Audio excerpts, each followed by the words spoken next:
Hey everyone, today we are going to talk about how to prepare resume, which is also known as curriculum vitae, which plays an important role in anyone's career. With that first impression, you will be able to find your dream job. So, preparation of resume is important. In this video, we will also see how to create resumes and what are the fields that you have to include while creating a resume. What's till the end, there are few tips. Suppose whenever you send your resume, to any company or to any HRs, they will not have much time to read through all the details. So it is better to pick and choose certain keywords from your experience or whatever you skills that you possess and put it. Okay. And also one another thing to remember is it should not exceed 1 or 2 pages.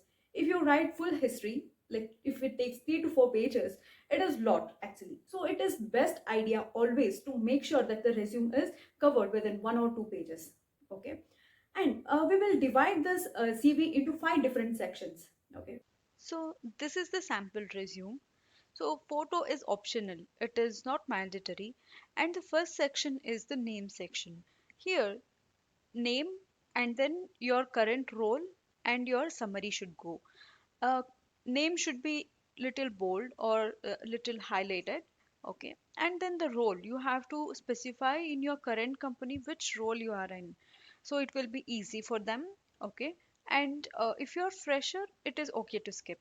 And coming to the summary should be 2 to 3 liners. Okay, so stating like competent, diligent, quality analyst with X years of experience in manual testing, database testing, automation testing, etc., etc. You can specify. And I'm seeking a position to utilize my skills and abilities in an industry that offers professional growth while being resourceful. You can put your own words as well. And next thing is important is the email address and phone number.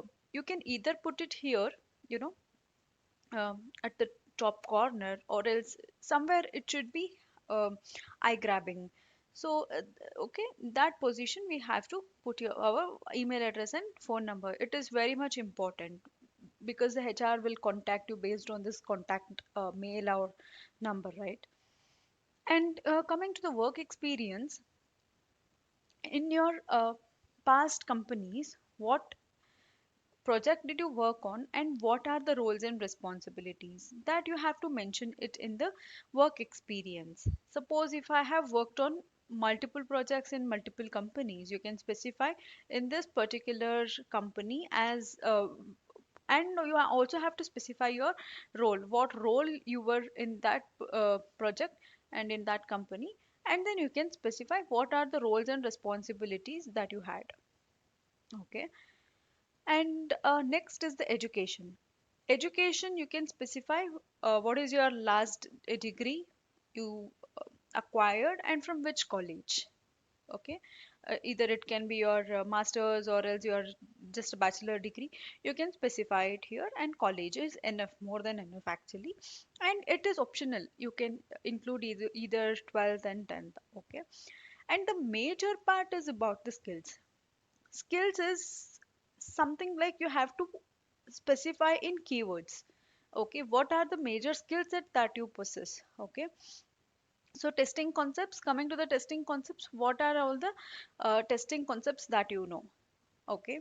And then it is always better to specify it like this. Suppose you coming to the testing tool, which testing tool that you have used. Okay, that you can specify, and which is the defect tracking tool that you have used, and what are the frameworks that you have used, build tools and languages, database, version control, cloud technologies. If you have worked on it, is up to you. However you want, you can put it all the skills together. Okay.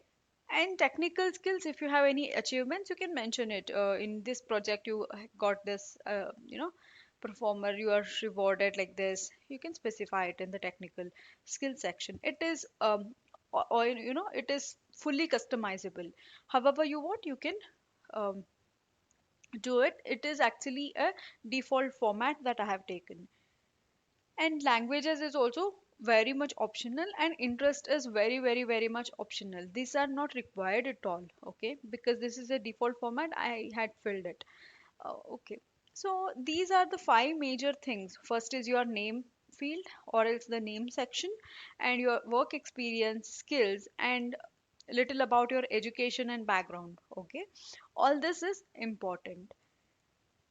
Suppose you're if you're a fresher, instead of work experience, you can put your project that you had worked in your final semesters. Okay, and this is how you can prepare a one-page resume.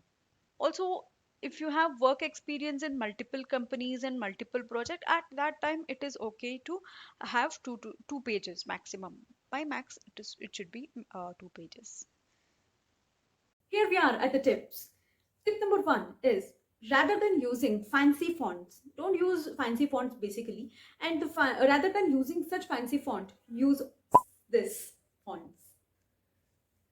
And suppose rather if you're creating your resume in Word, then don't do that. There are multiple online resume preparation platforms available, so use them. One such is Canva, and another is Nova Resumes. This is all for this video. If you like this video, please do like, share, comment your opinion. Thank you for watching.